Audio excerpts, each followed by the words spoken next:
Hey, this is Ty Collins, and today I have with me Jake Epley, Stephen Witt, and Brandon Timmel. Oh, hey. And today we're going to be talking about creativity in worship, and I chose them all because they come from very different and unique perspectives. So I just want to kind of begin by letting them kind of introduce themselves and talk a little bit about what they do. So, Jake, would you like to begin? Sure. My name is Jake Epley. I hail from Waverly, Iowa, a small farm town community. Currently in a worship band back home called Redeeming Rebels, and I'm a recording artist major here at North Central. Cool. Stephen. I'm Steven. I love Jesus. I go to school at North Central. I lead worship. I just started recording an album that I'm working on for the next 6 months or so. Yeah, Yes. that's about all I got. Awesome. I'm Brandon Timmel. I am the contemporary worship leader at Emmanuel Lutheran Church in Eden Prairie. So that's what I do. That contemporary part's in. That's all you do. Yeah, that's all you do. That. That's all you do. That's That's all your you do. job. That's it. No, Do that music. that contemporary is important in your Contemporary. title, isn't it? Contemporary is a big Very deal. important because I'm not about that traditional life. No. Liturgy, He's all about that bass. All about that bass. you All know. about that. I'm just being me, No. so I hope you guys don't care. But No, that's cool. Yeah, you can't really see the layout of the room, but like we're in this prayer room and there's these two pews, couple armchairs, and then there's this rug, and like I'm on Jake- that road right now. yeah, the rest of us are sitting and Steven's kind of laying on the ground on the rug. So It's Saturday. It's my day off. I do what I want on my day off. you know what? So Whatever. Sorry. this is awesome. Just kind of as a beginning point, throwing out, just getting into it. How would you define worship?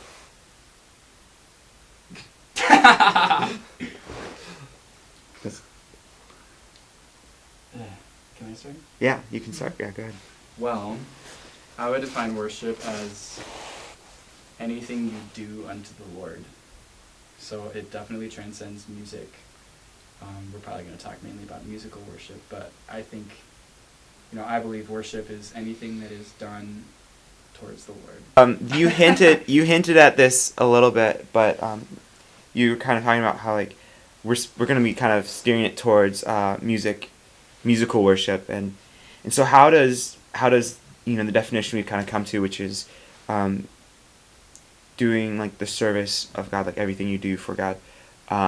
How does that play out in music? Then. Would you mind repeating the question or clarifying? Yeah. We kind of come to the definition that we've come to of worship and how we define worship. Like, what does that look like in music when it comes to the music setting that most of us are familiar with in church or even chapel here at North Central? Are we talking about music specifically or including lyrics and words? Just all of it, the whole part. I mean, because like creativity is the Yes. crafting. Yes. Yes. Because they're two separate trains of thought. The musicality. So Music. lyrics and melodies, singing is a musical thing in this case. So not just playing music, but like music including voice and lyrics and creativity of that musical nature. I think So we're asking, how does that look like? Yeah. In the past I've tried to split up what can we consider worship music, or what can we consider not to be worship music. But since everything we do is a worship act, that really separates some things. So, like secular, non-Christian music, and then these are the portions of which I've kind of divvied it up to. It's not anything that's subjective to it, but I put it in. There's worship music, there's Christian secular music, which is kind of like, I'd say, one of the bands, Switchfoot, would fit in that area where they're not like, swearing or setting guitars on fire and selling That is such a alcohol. sin, set guitar on fire. Yeah. It is the mark of every heathen. Yeah, and then there's non-Christian secular music, and so since everything we do is a worship act, I'd say non-Christian secular music is not geared towards worshiping God, but it's postured towards something else, in which the total opposite extreme is Christian worship music, where that's what you want to do. I'm sure that's what you're doing. That's what I'm doing. But, Super insecure. but that's where our music is. There's praise and then there's worship, where we're with other Christians and I did gestures. I do gestures when I talk, so if you're not understanding, I'm using gestures. That's the fate of the podcast, though. You're just going to miss all the nonverbals, but it's okay. Yeah. But that's where things are, done directly unto the Lord. And then kind of in the middle where we have Christian secular music, or contemporary Christian, I don't know what the proper... CCM. CCM. CCM, okay. That is what I would call doing something unto the Lord indirectly, or if you guys would mind, no. Whoa, I don't know how I edgy, feel about that. yeah, edgy. But it's not like your typical, oh God, we praise you, oh God, we give glory unto you, but it's talking about life. It's revealing aspects of God's creation in a manner that is glorifying to Him. I feel like in some cases it's... Sorry, interjecting. No, it's cool. I feel like in some cases it's almost like doing the work of an evangelist through music. Whereas like straight up worship, like congregational worship music, and I'll talk about how I split it up in a minute, but I think that doing like congregational worship music is more of doing like the work of a pastor. If you think about the fivefold, like doing the work of a pastor or a prophet in music is more of that congregational thing. And then like, writing songs about life, and this is how my life goes as I walk with the Lord. I'm not really talking to the Lord necessarily. I'm not really, oh God, I praise you. I'm not saying that necessarily, but like bands like Switchfoot who write songs about life, but they are Christians, and they have that hope that we, that we all share. Like, it's kind of like doing the work of an evangelist with, like, through music. That's like how I think of it, if that makes sense. Yeah. So, So it's still doing the Lord's doing work, but through music, and then what would the worship aspect of it be? So that would be like how CCM, and then there's worship music that we would consider worship music. Yeah, that's like doing the work of a pastor or a prophet. Gotcha. Okay. Yeah. Or even like a teacher at some points. Right. Anyway. I don't know. That's like how I think of it. That's a good clarifier. Yeah. Did you have more on that? No. Yeah, I think of it with the whole secular and Christian contemporary and worship music split. I think, since we kind of defined everything as, like, everything we do is worship to the Lord, I think, like, people like Switchfoot who do, music, but it's not necessarily Christian in theme or nature, but they still are Christians and they're still doing everything unto the Lord. It's, like I said, more almost like the work of an evangelist through their music, because they do reach people that, like, pastors obviously reach people, but, like, a pastor's main priority is, I'm going to take care of the flock, and the calling of an evangelist is to go and find people, and I think there's a little more overlap than we all think there is, but I kind of split it more into congregational and non-congregational as far as, like, the worship section goes, like, because there's some songs that are clearly, this is a worship song, but you can't really do it on a Sunday morning in a church, like, it's just, like, songs that are super personal or about super personal items, or, like, a guy struggling through depression, and he's writing this really real song about how he's struggling with depression, and then the Lord's still, like, there for him. Like, you can't really sing that song on a Sunday morning with a bunch of people, because maybe 5 people in the audience are gonna, identify with that. So there's like this other split in like the worship category, I'd say, that we would overtly call this is worship music to God, that is congregational and non-congregational, I think, as well. I split it up a little differently. I think, well, I agree with you, Stephen. No, I just, Well then. Right. I just, no. I agree with you, and obviously, like, the completely secular, that's just like, you know, you play a special song at the end of youth group just for the, you know, kids coming in, whatever. But for a Sunday morning, that's not in there. But when it Mhm. comes to CCM and what we call worship music, I put them all together, and then between, like, as one group, there's a split that's what is congregational worship and what isn't, Mm-hmm. because I think there's plenty of CCM songs that can constitute as Mm-hmm. congregational worship, and I like the attitude that you take towards it, that it's because everything is worship.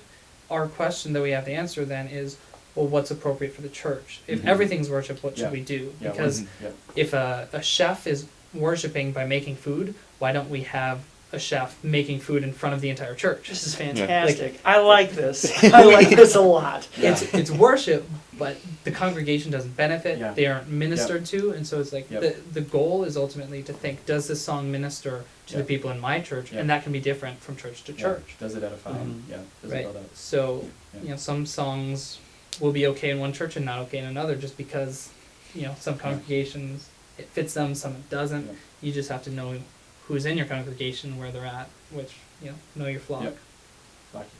Flock. Rock the Yeah. flock. No, yeah, it's definitely something that you have songs like Switchfoot just released an EP, and one of the songs is Liberty, and it's like the whole point of it is only you can save my soul. That's like the line that just constantly repeats throughout the song. It's like it's definitely John Foreman's definitely worshiping through it, but Mhm. just the rest of the song, the lyrics are very hard for a Sunday service to relate to. Yep.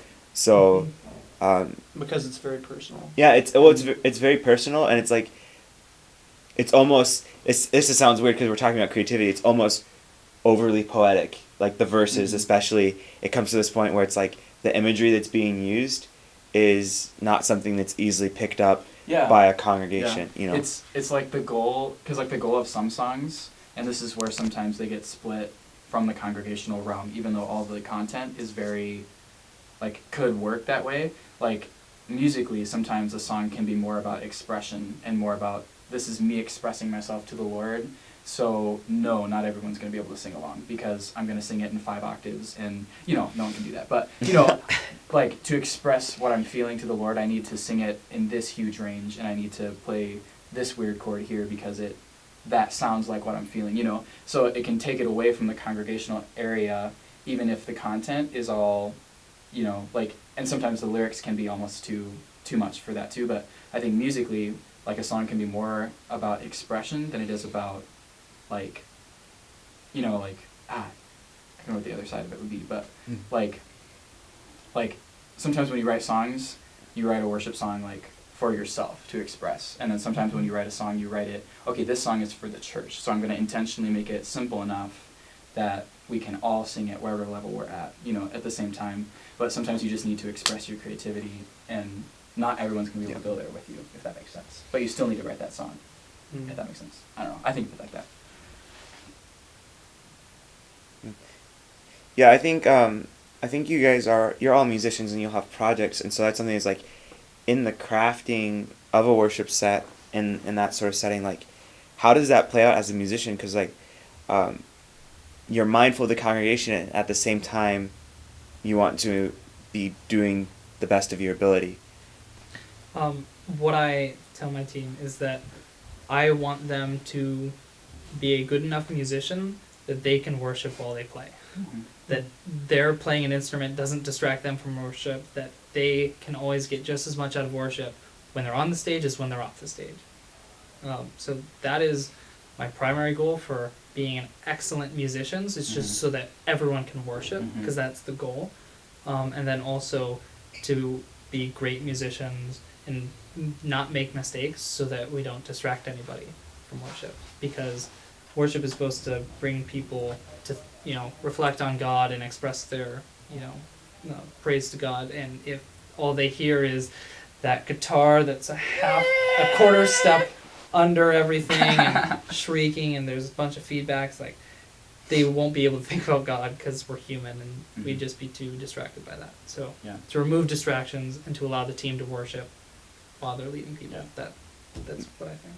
Yeah, and I think of it the same way. Like, excellence isn't a thing that we need to attain to get to worship. Like, we're not excellent just to be excellent, although everything we do is unto the Lord, so it should be as excellent as we can make it. But excellence is a thing to get past so that we can really get to the main thing, which is, like, expressing to the Lord and following the Holy Spirit. Like, excellence is something we achieve. It's okay, now that's my tool, put it in the tool belt. Now we can go where the Holy Spirit wants, rather than being so focused on just the music. So it's like excellence is a thing, it's like a stepping stone in the combination of things, not the end goal, if that makes sense. Yeah, one of the things I was able to learn at PWI this past summer, that's Pure Worship Institute, Mark Allen taught a session, and it was a special session, but one of the things he said was that we are all spiritual leaders first, musicians second. Yep. And I think that's so crucial and important. And this summer I had the opportunity to intern for my church's youth ministry, and part of that added to working with the youth worship team. And so in the past, some of the struggle has really been, okay, how can we find songs that will get people to cry? Or, I don't know, but no, because it was really interesting, and when I went to PWI a year ago, I recognized that I'd been kind of arranging small sets in a really poor manner, in which I'd be like, okay, we need a fast song to get people interested, and then we need like another fast song or a medium song to kind of slow us down, and then I just want this last third song to be the song that makes them cry. Get the grandmas to cry, man. Get the strings on there. Get them to cry. And so, I just realized how that is so wrong and how manipulative that is, and just trying to toy with people's emotions. Yeah. And so, really one of the key components I've been trying to work in and try to work that previous method out is just knowing, first of all, it's all about Jesus. If it talks about us doing stuff, that's okay to a degree, but if it's always about us doing something, like here I am to worship, or I'll stand with arms high and heart bended, like those are songs we use to verbalize our expression to God. But it always comes back. It always comes back to Jesus. If he's not the focal point of a worship set, you're not worshiping Jesus. I know, right? So, Well, like, are you worshiping? one of the things Worshiping the worship. some people do. Yeah. Some people worship, the atmosphere. Not to say that atmosphere is a bad thing, but it adds an element. But one of the I created a sentence, not to be like, oh, I created it, but I made the sentence. Oh, Jake, but it's so like awesome. it's like a fill in the blank. So if you can't worship without blank, Yep. then you're probably worshiping blank. And so And those are the same thing. yeah. Yeah. So for Just wanna some, make sure. if I can't worship without music, you've likely been worshiping Music. music. If you can't worship Yep. without Something big happened. lights and big drums, you're probably worshiping big lights and big drums. And it all comes down to our heart's answer needs to be, if I can't worship with Jesus, if I can't worship, whoa, heresy. If you can't worship without Jesus, Hey, you've probably been worshiping Jesus. Yeah. So you're on the right track. Yeah. So it's necessary to realize, Yeah. at the center of our playlist or set list, however you do worship at your church. I know some churches who don't have an actual team, so they'll do what's labeled iPod worship, and they'll go through songs, and I believe that's an effective way to do a worship service. however, we're accustomed to live musicians. But I'm trying to think here, and this is poor that I'm even saying that.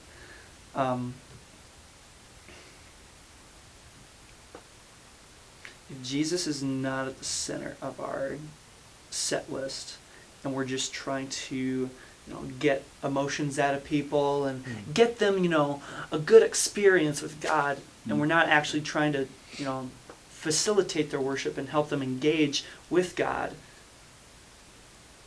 then what the heck are we doing? Like, seriously.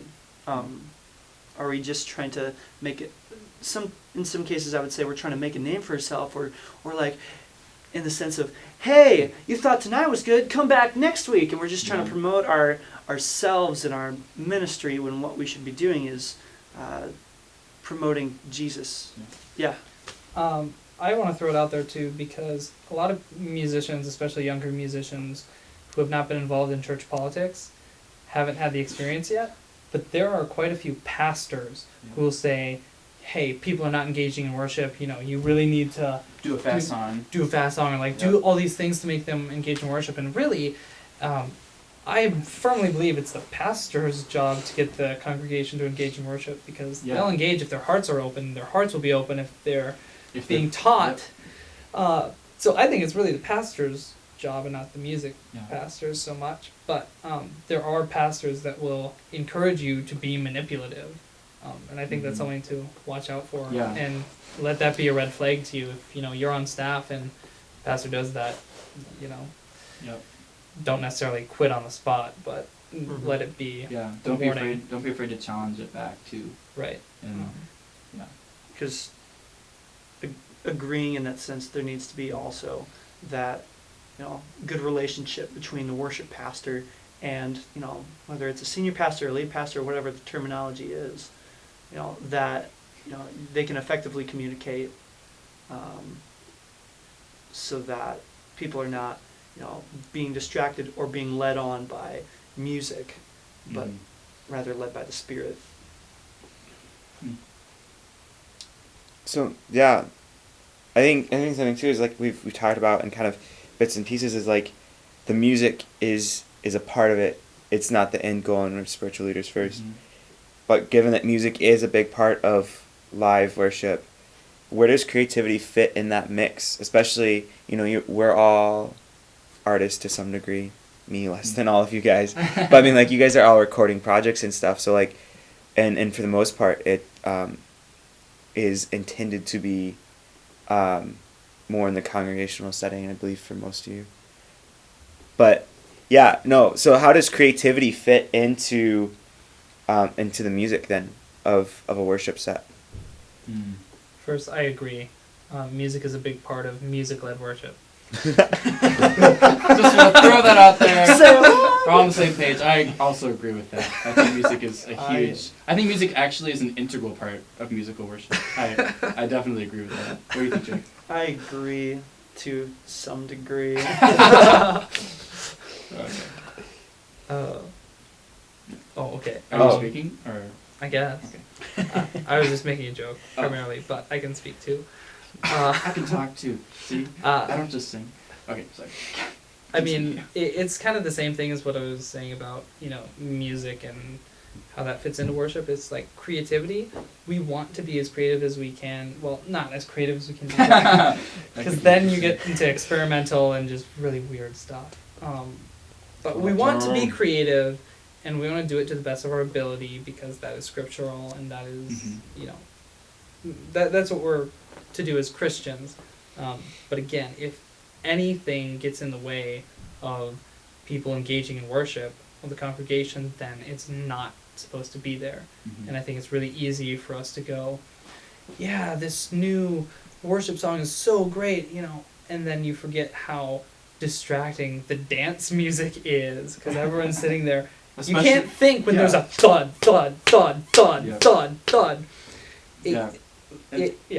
And I would say on that note, especially when it comes to genre and stuff, if you are going to introduce something more creative in a different genre, like whether it be going from, normal like Christian contemporary that we would say like, one acoustic guitar and whatever the instrumentation is, to like dance music, or even to like black gospel, or, introducing more like electric stuff, heavier electric stuff. Like, if you are going to do that, like, you need to go there slowly. Like, you can't just, and they're there, because no one else does that. Like, musicians do that sometimes, and it's easier for us because we appreciate it more, because we have a mind, like, we just As do. musicians. As musicians, we understand, oh, this is what they're going for, cool. But non-musicians don't really get that, and that's most of your congregation. So, like, if you are going to go there, it needs to be pretty subtly, and a little bit at a time, if you are, anyway. Mhm. So. Yeah, and as far as, I guess, creativity goes, I mean, that's not just instrumental, but also lyrical. Mm-hmm. Mhm. And so I would say most of the recent or modern worship songs are all about, like, I don't know, rhyming, or something that's catchy, or something that sounds hip or super. Yep. Yeah, and it's just like, if you remove the music from that, what is the lyrical content of it? And so, not to name any bands, but there's some songs where it's just like, this isn't a worship song, this is just like a song I can sing with people, but it's not, something that, apart from music, I could, like, say, Yeah. or I wouldn't Mhm. even pray this, like, if you can't pray out a worship song, I wouldn't even pray this. like, if you can't pray Yep. the lyrics of a worship song, it is likely not a worship song, Yeah. because Yeah. And I think my opinion, our end goal for lyric writing should be, if you can't, like, dissect it and do a devotional on it, or, like, preach a sermon on it, like, much less pray it. I think pray it too, but, like, if there isn't enough truth in your song that you can, pull out, here's all my scriptural reference where I find all this stuff, and here's the sermon I could preach on it, and this is the sermon behind this song and all the word behind it. Like, if you can't do that, I wouldn't call it a worship song. Yeah, there's a song that came out by, I won't say who, but it's people I know. You're all and gonna know anyway. No, you won't. You don't know them. But Just kidding. Sorry. I was really disappointed because, like, one of the choruses is, we're gonna dance all night long. We're gonna dance while I sing you a song. It's like, that's as deep as the lyrical content goes in terms of scripture. For the one thing we're gonna sing for like half an hour. Cool. Right. I bet the scriptural reference would be, oh yeah, David danced. Psalm 150, dude. Dance. Right. I was thoroughly disappointed because if you're going to sing a song that's dancing, and that you have to at least in your song say why you're dancing. Like, the joy of the Lord makes me dance. Like, that is all Just it takes. It's that simple. And so I get really frustrated when you don't even say in your song why you're dancing, because that's what we're here to do. And also, when it comes to creativity, I think you have more freedom to be creative with a song of celebration than songs of reflection or meditation. Like, if the entire congregation is celebrating, dance music, it gets you excited. Yeah. However, if you're trying to get people to be reflective and, praising God, I mean... It takes a little bit more work. Yeah. Yeah, it depends on how you're worshiping God, what facilitates that better. Yeah. It depends on the atmosphere you set. And a lot of Exactly. creativity can be distracting in an atmosphere, like, I don't know, like a fire alarm going off in an atmosphere would be, like, some things can be as flagrant as that. Right. Yeah. I think also on creativity, it's kind of like, this is like a musician term, but it's like whatever you can do in the pocket. Like, that's the thing we say, like, like, groove, but stay in the pocket. So, like, if you can throw in a cool, like, little, like, solo thing, or like a little lick, musically, we would say just keep it in the pocket. And I think a similar principle could apply to, like, creativity. It's like, you can do whatever you want as long as you're not crossing this line and distracting people so much. And I think there is a little thing that's lost, like, with the whole, like, zamar, which is, like, the Hebrew word for praise with instruments, where congregations actually have no clue what to do when there's a guitar solo, because they just don't know, like, Yep. Lincoln like, Brewster, what? yeah, and it's like, of course there's a line where, like, okay, I'm not here just to play my guitar all morning. Like, I'm here to lead the congregation in worship. So it's not about my guitar solo. But I think there's a special moment that can happen when musicians are praising and people recognize, okay, this is your part of the body, and we're all the same body, so we're all praising with you, but you having this moment is like actually a big deal for you, you know, like, because we all have our other moments elsewhere, you know, but yeah, I don't know. So I think. Yeah, and on the same note, that like if you're singing a song and say, "The joy of the Lord makes me want to dance," and then you have a dance break in your song, that makes sense. Yeah, Like you're giving people the opportunity to dance, To do what they're singing. Actually exactly. apply it, yeah. And so if you're singing about reflection, like, the lyrics build you up to this time of like, man, all I can do right now is just stand in awe of the wonders of God, and then you have this instrumental opening that just is really atmospheric and open, lets you be reflective. Like, that is facilitating worship, exactly. and it's creative. So it's like, it's all to facilitate worship. Yeah. As long as it doesn't take away from that, it's Yeah. good. Yeah. I'm getting text right now, so it's gonna be buzzing. It's gonna be funny. Facilitating That's that's all Ty's fans texting him. Yeah. Listening to the Post it They've already. been listening to the previous podcast and they're just on their edge of their seats for this one. They're texting when it's going to be out. So, in case Yeah. you're wondering, crazy good marketing skills we have. That's right. No, so then, like, what is kind of your response then? Because there's kind of in the worship culture and genre, there's been this rise to a lot of indie groups like All Sons and Daughters, Ascend the Hill, King's Kaleidoscope, and groups like that where creativity is a huge focus on what they do. And like, what is your response to kind of this new rise in Christian culture? Can I go first? Yeah.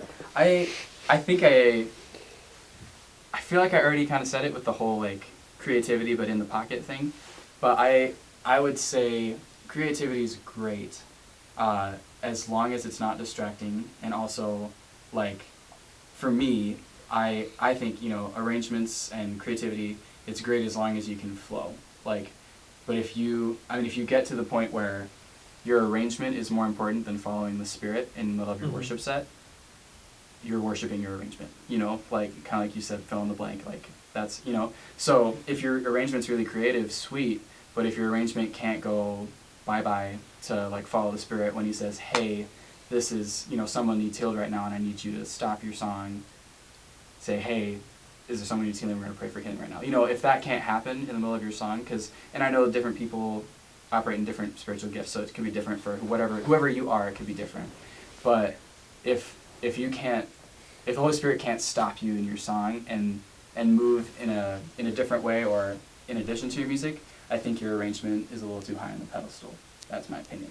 And I've just seen, not namely those groups, but I've seen groups that have a similar style and their arrangements are very important, and they become more important than being able to stop and do that, to the point where they don't even really even think about, you know, like, oh, the Spirit would actually stop us and have us do anything, like, you know, they don't even think about that. They just think this is the way it is, and this is our arrangement, and it's perfect. So, anyway.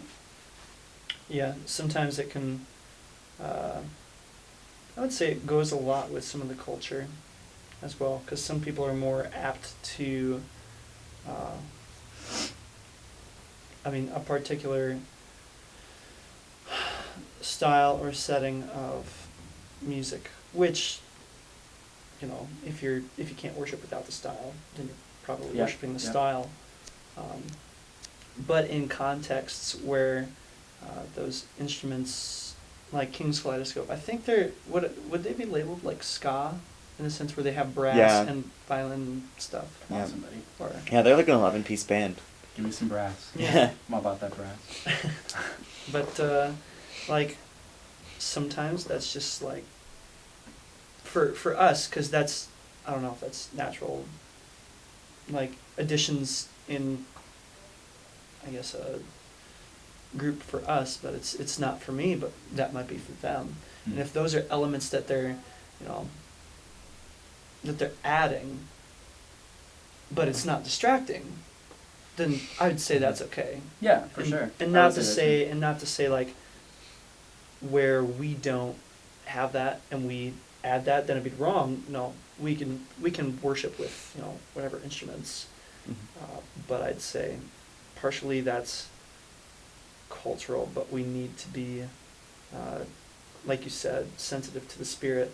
You know, where is that leading? If we're stuck on an arrangement and we're just going through it like, okay, song 1, or kind of like Bob Sorge said, track 1, done. Track 2, done. Track 3. Mm. Okay, now here's this other CD portion of the track where we just go and do our thing rather than, you know, Mhm. God, what are you saying? Where do Mhm. you want us to go? And I'd just say it's very important to be sensitive to the Spirit in our worship settings, and especially when we're playing musics.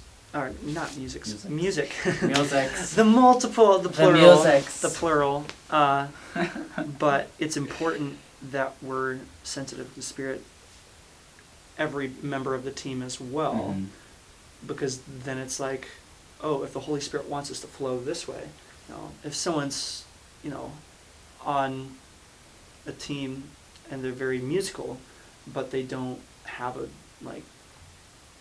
very active relationship with God, and they're relying more on their instrumental ability rather than, you know, being Spirit led, then what's going to happen is, you know, a team that is one could be split up through the set, and it's just going to be awkward and, you know, Yeah. gross.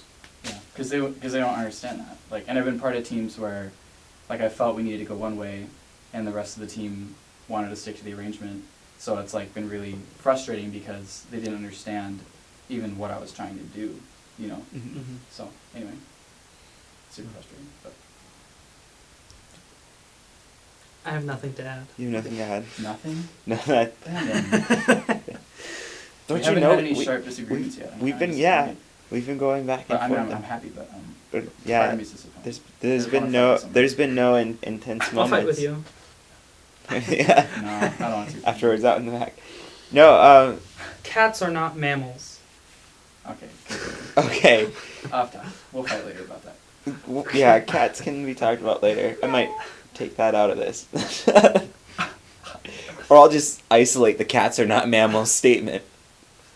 So then, like, given all that we've talked about, like, how does, you know, for the pastor who's hearing this, or, you know, even maybe the music student who's hearing this and they're involved in their church, like, how do you, you know, start moving in the right direction? You know, how do you start moving away from, you know, worshiping blank, or, you know, where creativity is allowed to be a part of your worship, but it isn't the object of your worship? So. Have a clear vision and communicate it. Because your team's not going to get behind you if they don't know what they're getting behind. Mm-hmm. And because it starts with your team, as you said, Stephen, that there are, you know, when there's a disagreement with your team and you want to go one way and the entire team is like, no, I want to do the arrangement, it's pretty hard to convince them Yeah. to do anything else. So if you have a vision and you share it with them, they can get behind you, and then you can work on moving things and, like, work with the pastor to cultivate hearts of worship, because that's not something you can do alone as a music pastor. Like, you're not there to change people's hearts. You're there to lead people's hearts who are already open. I mean, not that you Yeah, can't, yeah. not that you can't, but the pastor definitely has a lot more opportunities, I would say. So, yeah, and then to be a pastor yourself, off the stage, like, to get to know people and do life with them. Yeah. I think as far as the whole issue of this has been something I've been worshiping, and I want it to not be anymore. I want to make the main thing again, which is Jesus. Honestly, like, I think that probably the quickest and, well, not, I don't want to say easiest, but most effective way to get out of that is to just remove that thing for a bit. Or if it can't be, you know, in your congregational thing, because if you're worshiping music, well, it's going to be hard to do that. Come to chapel and be like, Mhm. you know, come to chapel, come to church and be like, okay, we're not going to do music today because I need to get over it. So no, stop. Stop playing. No, stop. So that's going to be a thing in your personal time. So if you've been worshiping music instead of Jesus in your personal time, make it important that you don't have music when you do it, and figure out how to worship him for him instead of for the music, if that makes sense. So get it out of your personal time, and if you don't have personal time where you don't do that, get some personal time, because you need to worship off the stage more than on the stage. But so I'd say just removing that element, whatever it is, like. Or if just it's- reeling back. Yeah, Reeling or back. just reeling back and using it as, a tool of expression, when needed. Like something, something for me, I'm trying to think of something right now, sorry. Something for me would be like atmosphere. Like I used to be very much like, oh, I need the atmosphere to be, an IKEA lamp and a fog machine and warm pad, and then I can read my Bible and like encounter the Lord. And something that I've just been journeying through my last couple years is like maybe even intentionally making the atmosphere just horrible. Like sitting down with my Bible and turning on the dreaded lights, the actual main lights of the room. Those lights you hate? Because in my room I have just 100 IKEA lamps everywhere because I just love the more warm, like ambient type lighting. So like the main, like back when I had fluorescent lights in my dorm room, I would actually like turn those on and sit down and read the word, like just to make myself get out of like, okay, I want to be able to do this anywhere, anytime, because God isn't anywhere kind of God, because he is anywhere, like he's everywhere all the time with us. And I want to have the attitude of he's always with me, so I can always, worship him in whatever I'm doing. So even just moving to a place where the atmosphere honestly was horrible, and then like having an intense encounter with the Lord in those places, like really broke that off of me, where it doesn't matter if, the lights aren't working in the sanctuary that day. Like I can still worship with normal lights on. So anyway. Do you have any input? I would say in relaying, because we can come away from this or a conference or whatever, we can come away with the lesson. But I think it's important when relaying that, whoever's listening to this, whether it's a pastor or a student or someone who, someone else who's on a worship team, we ought not to be arrogant about it and be like, what you're doing is wrong, you should stop it, because then it's going to be like, they're going to put up a defense like, well, this is how we've always done it. And it's like, we should not come against them, but we should come up beside them and be like, hey, let's work on this. Let's go back to Scripture. Let's work, and God will guide it. Because if all we go to is, hey, you need to change.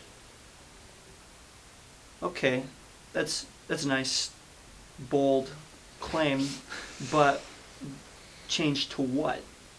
What are we why? changing to? Yeah, and so if there's no, like, if what they've been doing, whether it's been, worshiping music or just something else, I don't know, then the worst thing we can do is just tell them to no, don't do that. And we see this culturally, outside of worship setting, where we tell people to, oh, you're going to hell because you're homosexual, or you're going to hell because, you're a murderer, or I know, I jumped. Well, that escalated quickly. Yeah. Yes. Um, we all know murder is way worse than homosexuality, so it's a thing, Just kidding. I was using that as examples. My bad. You're It's saying okay. that homosexuality is worse than murder? I mean, Well, Guys, let's okay. get into that another time. Let's skip over that for now. pardon our ADD.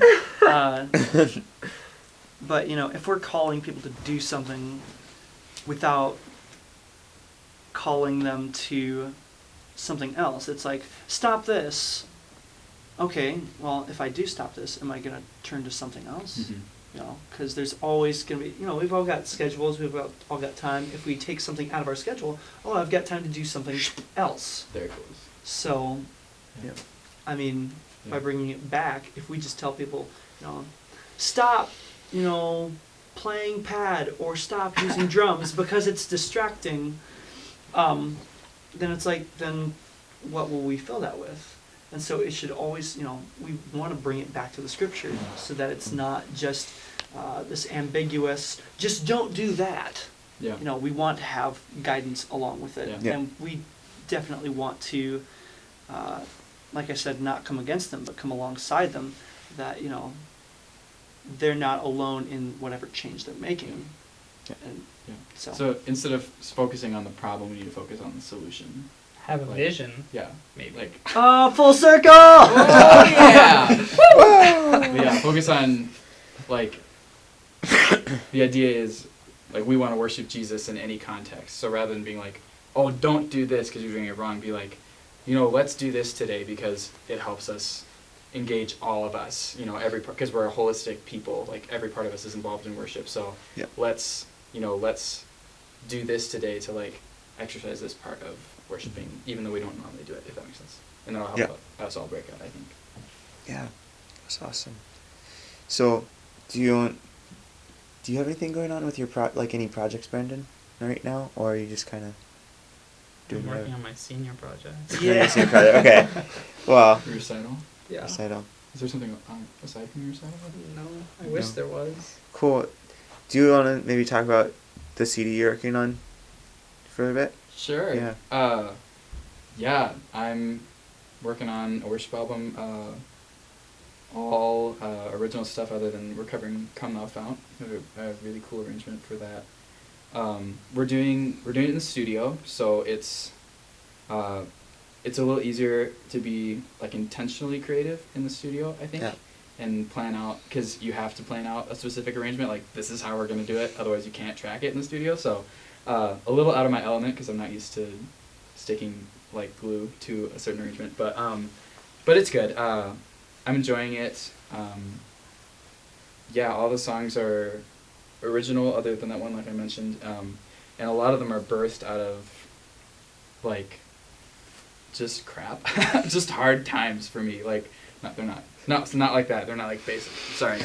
Yeah, basically a lot of crap, that's it. No, but they were birthed out of like places where I was like, okay, Jesus, I can't do this by myself. I need you to help me. And then I wrote a song, and they're generic enough that I think they can be congregational. So that's why I want to record them, is to one, like, express, like, this is my brain, so y'all can hear my brain, because I just want you to. Like, I want people to hear my brain. It's so hard to explain to people what I hear in my brain.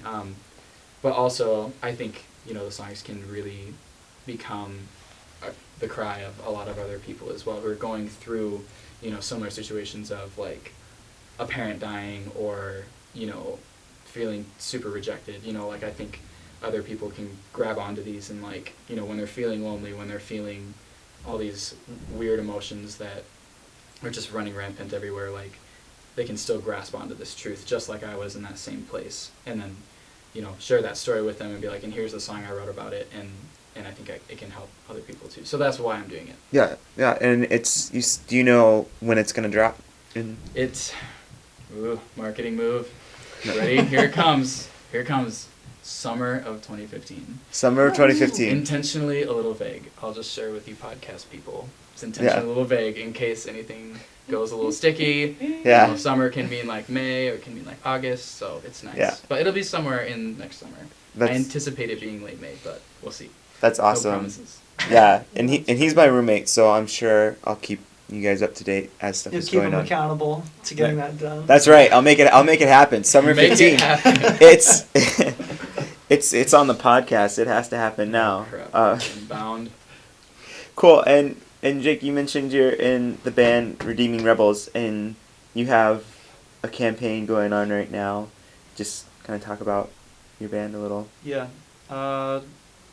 Redeeming Rebels is a small part-time worship band, and we started in January of 2013, my senior year of high school. And in the past year, we released a 4-song EP called The Great Mosaic. And so currently what we're working on is our next project, which is, marketing move here. Marketing move. Marketing move. Spoiler But alert. it's vaguely, we're going for winter of 2016. Winter of 2016. Yeah, Okay, and the yeah. reason for that is Wow, because it's- while I'm up at North Central in Minneapolis, everybody's back in Iowa, and so we don't have a whole lot of time to, Collaborate. get together and work on stuff. So it's like distance has been fun, to say the least. But we're working on our next project, and I won't really allude to it because it's really early. But we're just working on songs to help with, I guess opening up, because one of our major like opening up to different various styles, Yeah. and knowing that regardless of style, we can worship God and glorify Him through this song. Mhm. And so that goes from either alternative rock to folk or techno beats to whatever Yeah. styles are out there, but Reggae. reggae. I was gonna That's say that, that's but our we suggestion. haven't worked on that yet. Yeah, No. Please put a Well, reggae song on the new album, please. Yes. We might Just do for that. me, just for me and Brandon. Yeah. Dedicated to. Hey, we'll come do guest background vocals on it or Yeah. something. That would be gnarly. Hey, I don't know. make the trip to Iowa. Dude, take us, man. Just buy us Chick-fil-A when we're there, and we'll go. You can send me the tracks. I can record it here. Yeah, we'll just And put then it in we'll send it back. in little WAV files or WAV Yeah. files, whatever they are. But I don't want it to sound better than my vocals. Just bury it in the mix. and Because you'll you be guys are fine. phenomenal. No, I'm just Whatever. kidding. I'm messing with you guys. Oh, Yeah. we're not phenomenal? Cool, okay. Oh, Just kidding, just kidding. Yeah. I know what you mean. But yeah, and then It's like trying to currently, keep us on track right now. yeah, and then currently right now, we're doing our hashtag Join the Rebellion campaign. And one of the reasons we're called Redeeming Rebels is there's a couple various ways to see it, as in, God is redeeming rebels Mhm. and bringing them back, reconciling them to Himself, turning sin on its back. And just, I guess that's God softening the hearts of sinners to turn and repent and believe and come back to Him. And then another way is to see it is that we are redeemed rebels.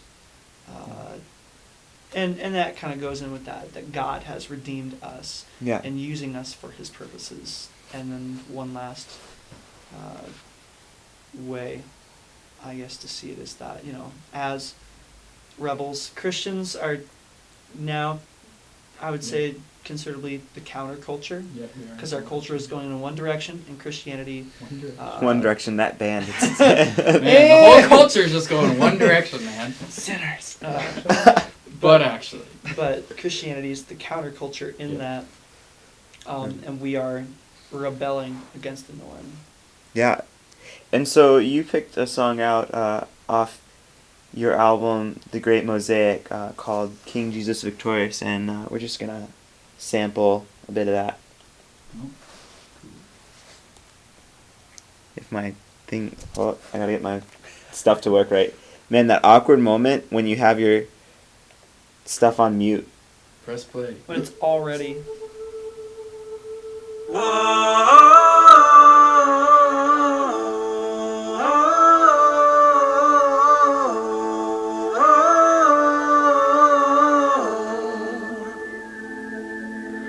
You are the God of all creation, maker of heaven and earth, seated upon the throne. And this is the song of every nation, every tongue confess, Jesus, you are Lord. Jesus, He took our sin upon the cross, suffered, bled, He died for us. Cool, so... Smooth fade out. Yeah, that was a very smooth fade out. No. Could have done that- it in tempo. That was King Jesus Victorious off Redeeming Rebels album, The Great Mosaic. And where can you pick that up? You can get it on Spotify. You can listen to it for free on Spotify. A more wise purchase would be through Or an actual iTunes, purchase. Amazon MP3, or CD Baby. Okay. See, baby. Awesome. So pick up that album. It's The Great Mosaic by the band Redeeming Rebels. And thanks for joining us today. Yeah. All right, thank you. We heart you, all of you. Bye. Cats aren't mammals.